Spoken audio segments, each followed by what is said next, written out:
திருவடி பாதங்களுக்கு இந்த தேவியாரும் ஆகட்டும் அனைவருக்கும்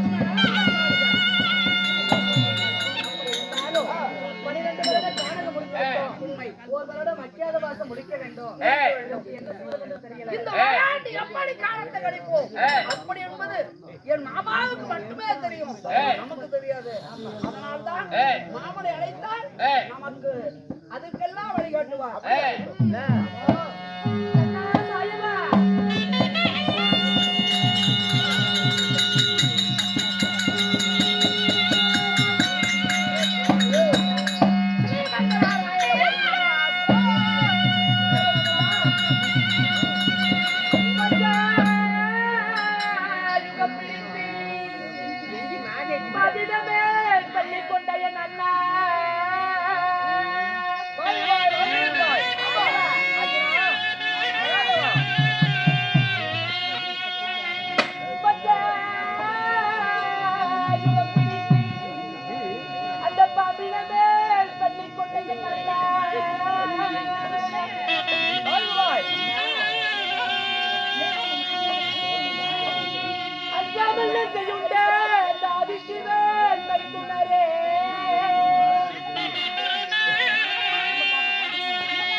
உனது பாதம் தயவுடன் போட்டினேன் என் மாயவா.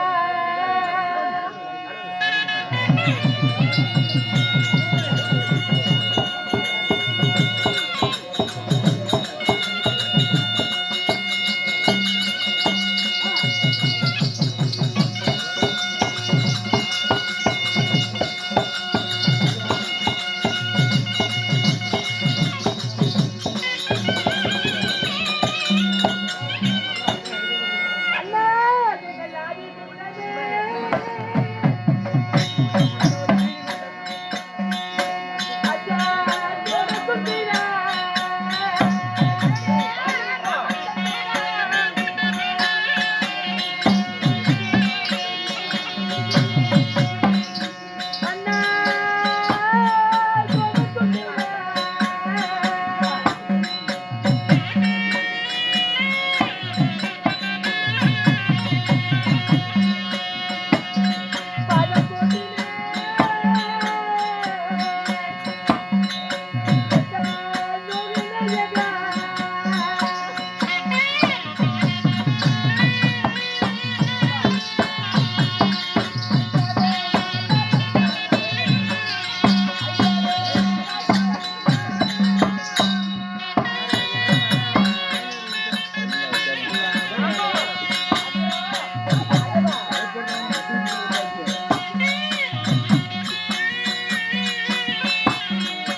அருங்கடி பாஞ்சாலியும் பாண்டவ ஐவராஜாக்களும் அடியே நாங்கள் சேவித்தோம் மாமா. மாமா இந்த அயனுடைய பாது வேதனார் இந்த அகில உலகத்திலே ஐம்பஞ்சம் பாடமரம் நலமுடன் வாழ்ந்திருப்பேன் நலமுடன் வாழ்ந்திருப்பீர் என்று சொல்வீரே தவிர மாமா நாங்க வாழ்ந்ததே இல்லையே மாமா. ஆர்யமான கானகம் 12 ஒரு வருடம் இந்த கானகம் வலிக்க வேணும்னு சொன்னாங்க. 12 வருட கானகம் கழித்து விட்டோம். 12 வருடம் முடிய போகிறது. நாளை அக்கியாத வாசம் 13வது வருடம் நாங்கள் கழிக்க வேண்டும். அண்ணா உண்பதற்கு உணவில்லை, படுப்பதற்கு படுக்கை இல்ல. 12 வருடமும் கானகத்துல காய்கறி சாப்பிட்டு வாழ்ந்தோம். கானகம் ஆமா. ஆனால் இந்த ஓராண்டு எப்படி காலம் கழிப்போம்? நாங்கள் எப்படி காலம் கழிக்க வேண்டும்? இந்த ஒரு வரையும் எப்படி காலம் கழிப்புங்கிறீங்க? மாணவரே, ஒரு வரையும் காலம் கழிப்பது என்றால் அதாவது டெல்லி அஸ்னாபுரம் சென்று விதைகள் வாங்கி வந்தால், அதாவது அஸ்தாபுரம் சென்று விதைகள் வாங்கி வந்தால் அதை வைத்து ஓராண்டு காலங்கள் கழிக்கலாம். அண்ணா அஸ்தினாபுரம் செல்ல வேண்டும், விதை சென்றால் வாங்க வேணும்னு சொல்றீங்களே. நாங்கள் ஒவ்வொரு சபதத்தை எடுத்து வந்திருக்கிறோம் மாமா. யார் அஸ்தினாபுரம் போக? அந்த சபதத்தை முடிக்காம அஸ்தினாபுரம் எப்படி போகும்? தர்மனா, நீங்க இருப்பது ஆண்மக்கள் 5 பேர், உங்களால முடியாது. என் தங்கையால் விட்டுதான் முடியும். நான் அஸ்தினாபுரம் போக வேண்டுமா? நீ விட்டுதான் போக முடியும். என்று விதை சென்றால் வாங்கி வர வேண்டுமா? உண்மைதான். மாயவா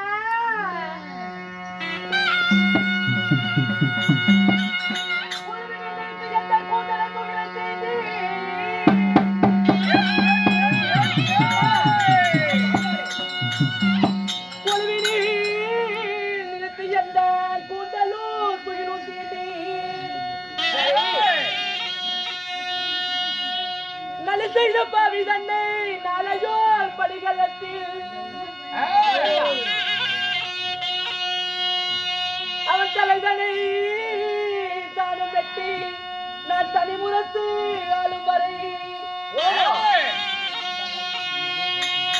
நான் இலகவே விழித்த கூந்தல் எடுத்து நான் முடிவதில்லை அண்ணா.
கொலுவினில் நிறுத்தி என் கூந்தலும் துகிலும் தீண்டி 10 பேர் இருக்கும் அந்த சபையில பாவியாகப்பட்ட துச்சோதனை என்னுடைய முடியை பிடிச்சு சிகை கூந்தலை பிடித்து இழுத்து வந்து 10 இருந்த சபையில என்ன அவமானப்படுத்தினா அந்த கொலுவினில் நிறுத்தி என் கூந்தலும் துகிலும் தூண்டி நலி செய்த பாவி தன்னை நான் நாளையோர் படுகளத்தில் அவன் தலையை வெட்டி நான் தனி முரசு ஆளும் வர நான் விரித்த கூந்தலை அள்ளி முடிய மாட்டேன்னு சபதம் வச்சுட்டு வந்தேன்.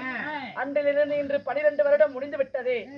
வைத்ததோரு சபதத்தை முடிக்காம அண்ணா பாவியாகப்பட்ட துரியனின் ரத்தத்தை பிளந்து அவன் மார்பை பிளந்து அவனுடைய குருதியை எடுத்து என் தலைக்கு எண்ணெயா தேய்ப்பேன்.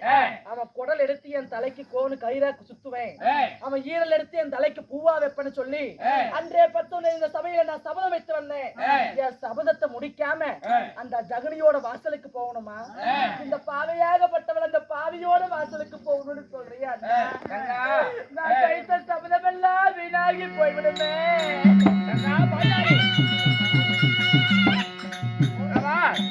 விதிமையன் அதன் அறிய மாட்டான். நீ வைத்த சபதத்தை நீ முற்றுமையாக நீ காட்பாய். அதனால இந்த ரூபத்தினால தானே நீ சபதம் வச்ச. அதனால இந்த உருவத்தோடு போனாதான் இவர்தான் பாண்டவர் இவர்தான் பாஞ்சாலி என்று அதாவது அஷ்டாபுரத்தில் தெரிஞ்சுக்குவாங்க. அதனால இந்த ஸ்ரீமத நாராயணனுடைய அருளால கிருஷ்ணா கங்கா நதியில அதாவது தலைமுறையில் இருந்து வந்தார் ஒரு மலைஜாதி குறத்தியாக வருவாய். அப்படி நான் மலஜாதி குறத்தியா மாறினாலும் மாறிடுறேன். இது நாள் வரைக்கும் நான் குறத்தி பாச பேசினதில்ல. எனக்கு எப்படின்னா குறத்தியோட வார்த்தையெல்லாம் தெரியும். ஆயன் இருக்கும் போது என் தங்கை நான் விட்டு விடுவானா என்ன? ஹரிராமன் என்னுடைய குறக்கூடையில நான் ஒரு கருவண்டாக வருவேன். கருவண்டாக அமர்ந்திருக்கணும். உனக்கு அவையும் என்றா இந்த ஆயனை நினைத்தால் நான் அச்சனமே அங்க நிற்பேன். அப்படின்னா போனா போகட்டும். நான் ஒன்று ஒருவளாக தன்னந்தனிமையாக அஸ்தினாபுரம் போக மாட்டேன். எனக்கு யாராவது துணைக்கு அனுப்புங்க. மலஜாதி குறத்தியா போற உன ஒண்டி ஒருவளை நான் அனுப்புவனா? சகாதேவா மாமா அதாவது உன் மனைவியாபட்ட பத்தினி பாஞ்சாலி மலஜாதி குறத்தியாக ரூபத்தை கொண்டு அஸ்தினாபுரம் சென்று குறி சொல்லி தினம் வாங்க போகிறார். அதனால உன் மனைவி இடத்துல ஒரு குழந்தையாக ரூபத்தை கொண்டு மனைவி கூட போயிட்டு வாப்பா. ஐயோ மாமா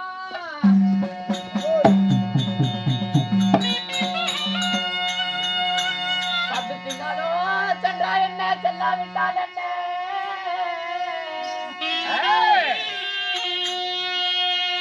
பாரத போர் நடந்தால் என்ன நடக்காவிட்டால் என்ன?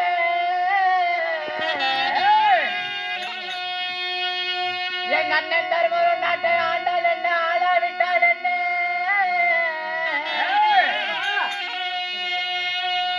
பத்தினி பாஞ்சாலி முடியை முடித்தால் என்ன? முடிய முடிக்காவிட்டால் என்ன?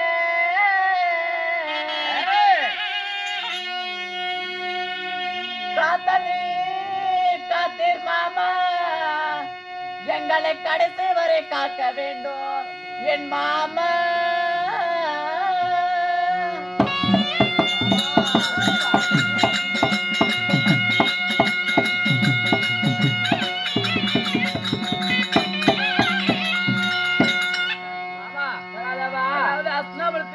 ஒரு குழந்தையாக போ சொல்லி சொல்றீங்களே, உண்மையாக இருந்தால் எனக்கு ஒரே ஒரு சத்தியம் செய்து தர வேண்டும் நீங்கள். சகாதேவா, உன் வேலையை இன்னைக்கு காட்டுறியா? இருந்தாலும் ஒரே ஒரு சத்தியம் பண்ணி தந்தீங்கன்னா போதும். இப்பவே நான் குழந்தையா மாறி போறேன். என்னப்பா சத்தியம்? 10 திங்கள் நடந்தால் என்ன, நடக்காவிட்டால் என்ன? பாரத போர் நடந்தால் என்ன, நடக்காவிட்டால் என்ன? எங்க அண்ணன் தர்மர் நாட்டை ஆண்டால் என்ன, ஆளாவிட்டால் என்ன? என்னுடைய மனைவி பத்தினி பாஞ்சாலி அதாவது முடியை முடித்தால் என்ன, முடிக்க விட்டால் என்ன? காத்தது காத்து கடைசி வரைக்கும் நீங்க எங்களை காக்க வேண்டும் மாமா அப்படின்னு சொல்லிக்கொண்டு ஒரு சத்தியம் செய்து தந்தால் மட்டுமே இப்பொழுது கொண்டு போறேன்.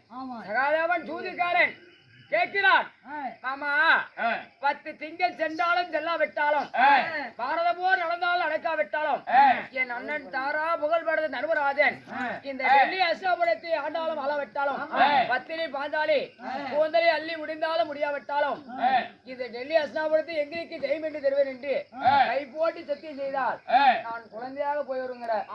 அப்படியா? ஆகட்டும், அப்படி நான் ஜெயம் என்று தருகிறேன். இப்பொழுதே நான் புறமுருகம் பூண்டு அஸ்தினாபுரம் சென்று குறி உரைத்து விதைச்சல் வாங்கி வருகிறேன். தலைமுடிவா ஒரு மலை ஜாதி பொருளே வருவா.